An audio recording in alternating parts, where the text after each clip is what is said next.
The year was 1851.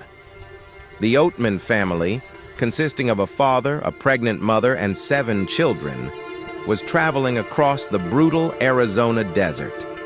They were heading to California in search of a new life.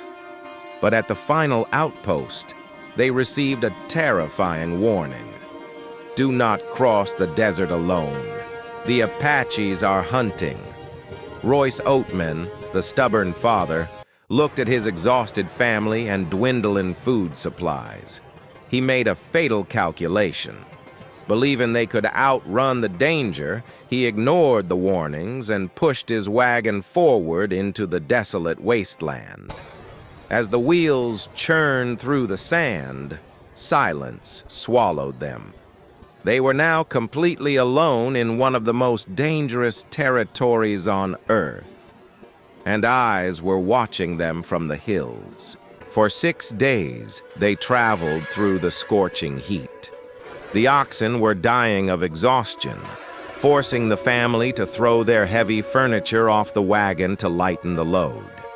The children cried from thirst, but they had to keep moving. The landscape was beautiful but deadly. Olive Oatman, then just 14 years old, later wrote in her book that she felt a strange shadow of death hanging over them. The wind sounded like whispers, and the nights were too quiet. On the 7th day, the wagon got stuck on a rocky bank of the Gila River. Exhausted and hopeless, the family decided to stop and rest. It was the worst place, at the worst possible time. The trap was about to spring. While the family was unloading the wagon to cross the river, suddenly a group of 19 native warriors appeared on the hill. They were Yavapai, though the book often calls them Apaches. They approached the wagon slowly, carrying clubs and bows. Royce Oatman tried to stay calm. He spoke to them in Spanish, offering them tobacco and pipes as a peace offering. The warriors sat down in a circle, smoking and staring at the family with cold, dark eyes. They demanded food. Royce explained they had very little bread left for his starving children, but he gave them what he could. The warriors ate greedily, whispering to each other. Olive noticed their eyes scanning the camp, counting the children, assessing their weakness. The tension in the air became suffocating. Suddenly, the leader let out a deafening war cry. In a split second, the peaceful scene turned into a bloodbath. The warriors jumped up and swung their heavy wooden clubs. Royce Oatman was the first to fall, his skull crushed instantly. Then, they turned on the mother and the children.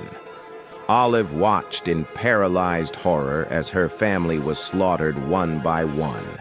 The screams of her brothers and sisters echoed against the canyon walls. Lorenzo, her brother, was clubbed and thrown off the cliff, left for dead. Within minutes, the entire family was wiped out. Only Olive and her 7-year-old sister, Mary Ann, were left standing alive, surrounded by the lifeless bodies of the people they loved. The desert sand turned red with blood. The massacre was over, but the nightmare had just begun. The warriors looted the wagon, taking food and clothes. They grabbed Olive and little Mary Ann by their hair and dragged them away from the bodies of their parents. The girls begged to bury their family, but they were beaten and forced to walk.